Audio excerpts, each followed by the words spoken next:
முடிஞ்சு போச்சு. ஈசான மூலையில லேசான பள்ளி சத்தம் மாமன் பேர சொல்லி பேசுது.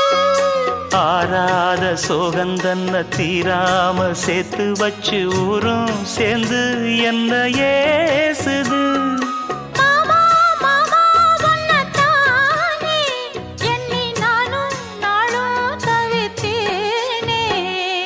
கூண்டுக்குள்ள என்ன வச்சு கூடி நின்ன ஊரை விட்டு கூண்டுக்குள்ள போனதென்ன கோலக்கிளியே.